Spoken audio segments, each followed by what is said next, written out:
Yes, student, we are starting a new topic of your chapter number 9 of the BS book, Business Study book, Small Business. ये chapter is small business. उसके अंदर ये topic था हमारा entrepreneurship development. ये last 2 year से आपके syllabus में ऐड किया गया। एंटरप्रेन्योर के बारे में कोई स्टूडेंट बता सकता है कौन होते हैं, क्या होता है इनका वर्क? एंटरप्रेन्योर कोई स्टूडेंट बता सकते हैं इसके बारे में?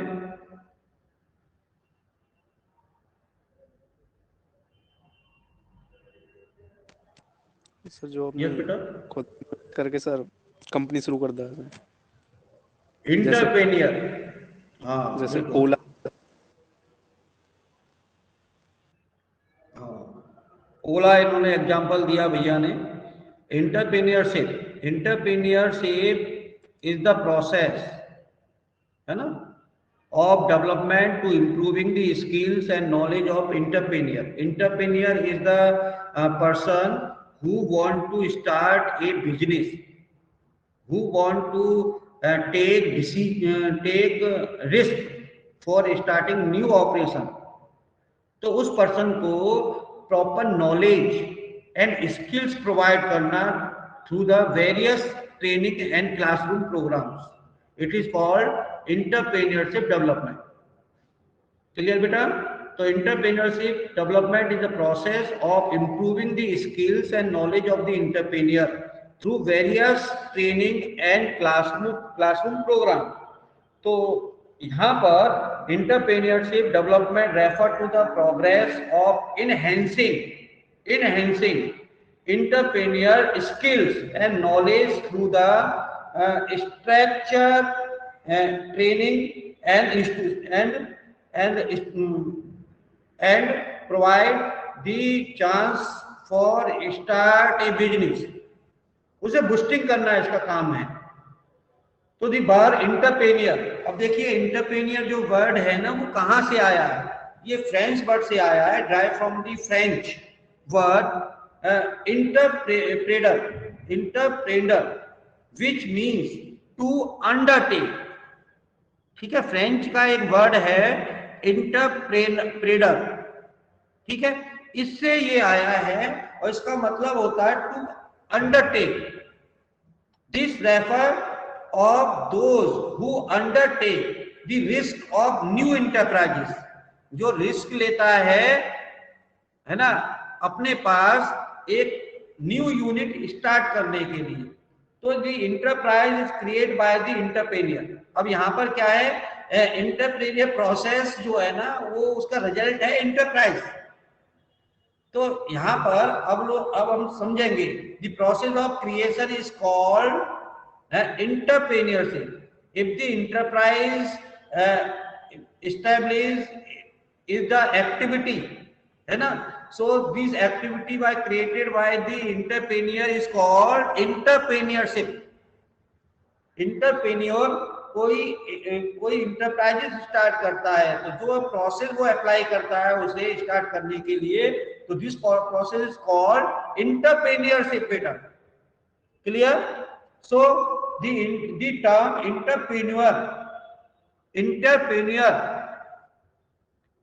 है ना, entrepreneurship and entrepreneur can be understood by the following way।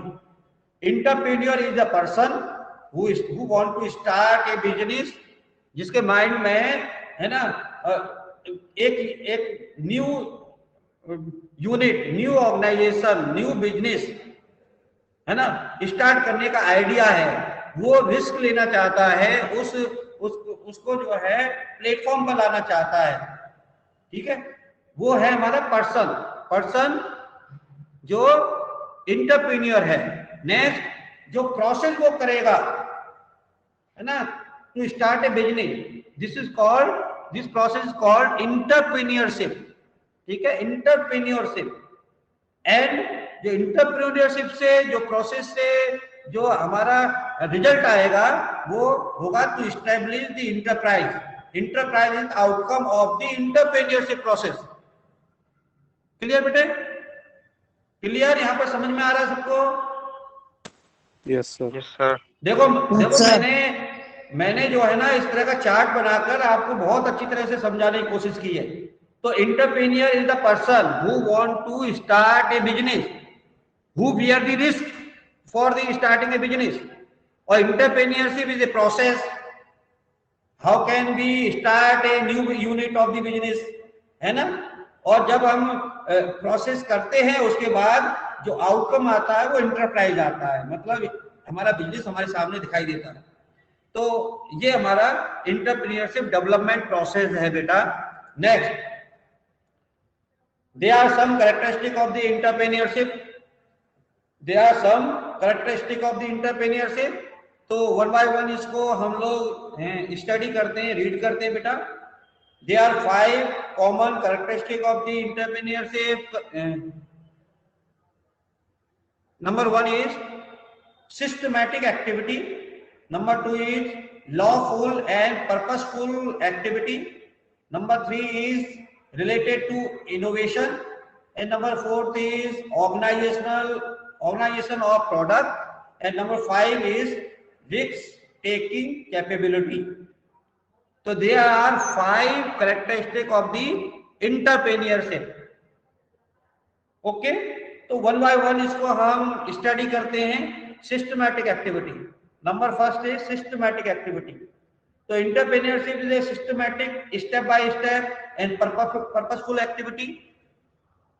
It has certain temperamental, skill and other knowledge and competency requirements that can be acquired, learned and developed both by formal education and vocational training as well as by the observation and work experience। ध्यान रखना कि entrepreneurship जो है एक systematic activity है। First of all हम सबसे पहले उसकी जो है पूरी की पूरी है ना नॉलेज गेन करते हैं, है ना, बुकिश नॉलेज लेते हैं। नॉलेज जब हमारे पास आ जाती है तो वोकेशनल ट्रेनिंग हम उस नॉलेज के बेसिस पे लेते हैं। नॉलेज हम जब ले लेते हैं तो फिर हम उस नॉलेज के प्रॉपर वोकेशनल ट्रेनिंग लेने के बाद जो नॉलेज हम गेन करते हैं, जो एक्सपीरियंस गेन करते हैं, उसके बाद we can start a entrepreneur, है ना, enterprise. We can start a enterprise. तो ये सिस्टमैटिक है, ऐसा नहीं है कि हमारे माइंड में एकदम आया और हम लोग जो है डायरेक्ट जाके बिजनेस इस्टेब्लिश कर देंगे, एंटरप्राइज इस्टेब्लिश कर देंगे, ऐसा नहीं है। जो लोग ऐसा करते हैं वो लोग जो है सही तरह से बिजनेस, सही सेक्टर का बिजनेस सेलेक्ट नहीं कर पाते, जिससे कि वो आगे जाके कहीं ना कहीं स्ट्रगल करते हैं। तो होती है कि किस सेक्टर में हमें बिजनेस इस्टेब्लिश करना है ना, क्या सिचुएशंस हैं उस सेक्टर में, तो क्या एटमॉस्फेयर है उस बिजनेस का, वो हमें स्टडी करना होता है। और उसके बाद हम लोग जो हमने पहले से डिसाइड किया है कि हमें इस सेक्टर में बिजनेस ओपन करना है तो हम जा पाते हैं। तो पूरी की पूरी ये सिस्टमैटिक एक्टिविटी है, one by one, step by step powerful activity है बेटा, ये ध्यान रखना, पर्पसफुल एक्टिविटी है। Number 2 is lawful and purposeful activity. Clear? यहां ध्यान में रखना कि every activity should be lawful. अगर लॉफुल एक्टिविटी नहीं है तो it is not a process activity of entrepreneurship बेटा। तो लॉफुल हमारी एक्टिविटी होनी चाहिए, उसके साथ में पर्पस होना चाहिए कि why we are start a enterprise. Okay, तो entrepreneurship aim to conduct a lawful business. The purpose of the entrepreneurship is to create value of person, profit and social gain। तो यहाँ पर ऑब्जेक्ट ऑफ द बिजनेस की बात आ रही है। What is the responsibility of business? अगर कोई हम आपसे पूछे तो this is the chapter of your syllabus in business study. Yes बेटा, are you know this responsibility of business और not? Hello, Can you tell me about the responsibility of business? Sir, daily basis. What is the responsibility of business? Social responsibility of business. Sir, to protect the environment. Yes, number one. And sir, for the welfare of people, such as creating good behavior with their customers, behave There are so ethically with many their customers. various, yes, madam. There are so many various parties to provide these services, है ना? The party is toward the government, to our employees, to honor, है ना? To our community, to our customer. ये these are the different parties जिनके लिए हम service करते हैं, तो वो सोशल सर्विसेज होती हैं. इसके साथ में main object of the business क्या है?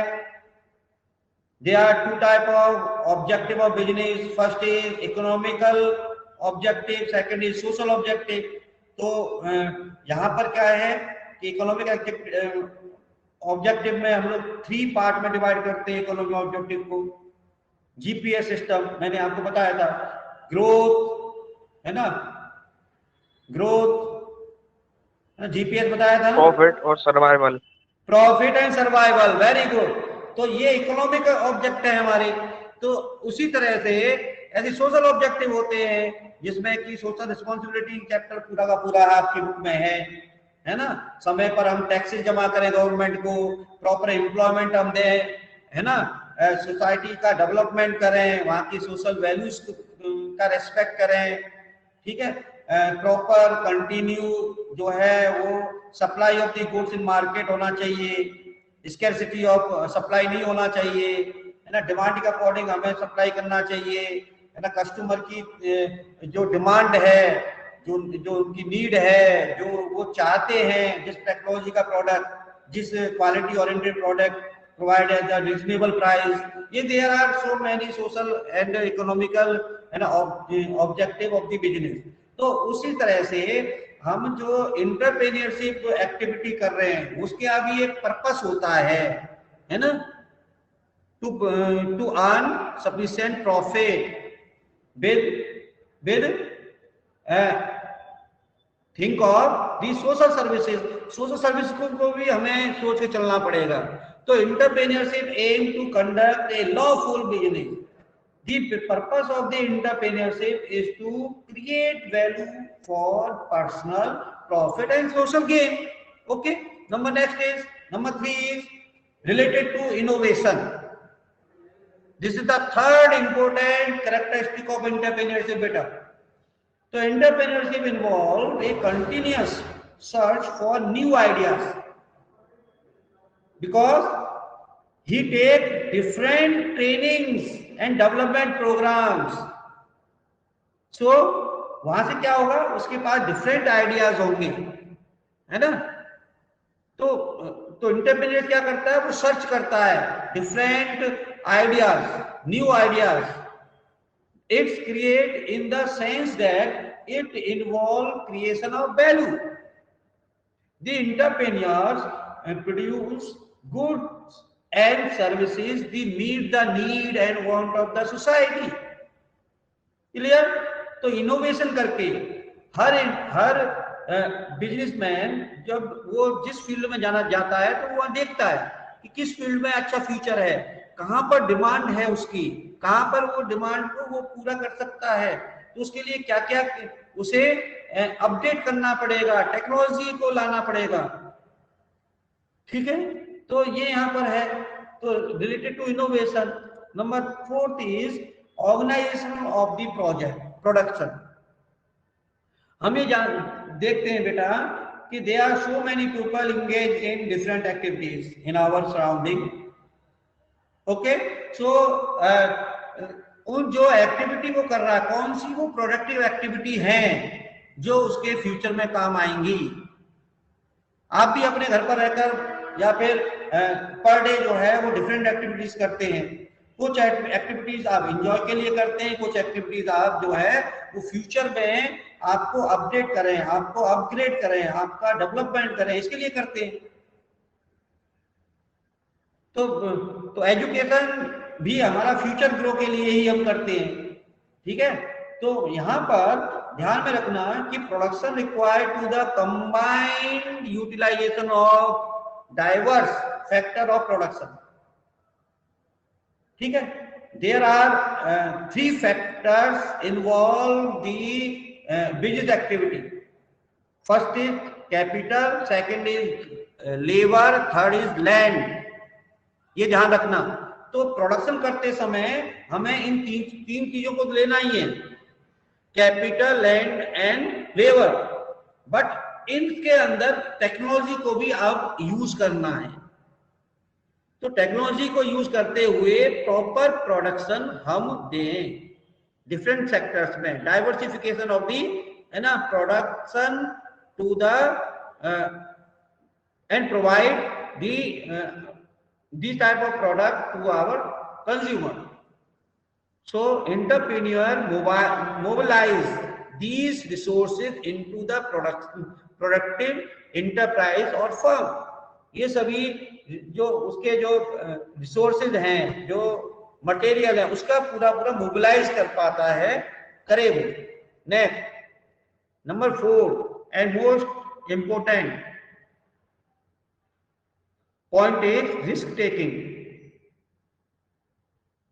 All of the business activity involve risk, beta. Without risk we can't take profit, earn profit in higher level. अगर आप रिस्क ले रहे हो तो वहां पर आपको प्रॉफिट मिलने के चांसेस उतने ही ज्यादा बढ़ जाते हैं। So entrepreneurship involves bigger risk as compared to career in employment or practice of a profession, as there is no assurance of payout. यहाँ ध्यान रखना, एम्प्लॉयमेंट और प्रोफेशन ये 2 सेक्टर ऐसे हैं जिसमें मिनिमम रिस्क होता है, जहां पर रिस्क नहीं होता है या बहुत कम होता है। लेकिन बिजनेस सेक्टर में रिस्क उतना ही ज्यादा होता है। If an entrepreneur does to have the willingness to assume risk, entrepreneurship would never success. ये भी क्लियर है। If a entrepreneur does not have to willingness, अगर वो अपने ऊपर विश्वास नहीं कर सकता, अपनी अप्रोच को के अकॉर्डिंग काम नहीं कर सकता, तो they can not be become a success entrepreneur. Okay, तो this is the 5th characteristic of entrepreneurship बेटा। Okay, the time is now over of this class. We will start a new topic of this portion, need for entrepreneurship. तो why we are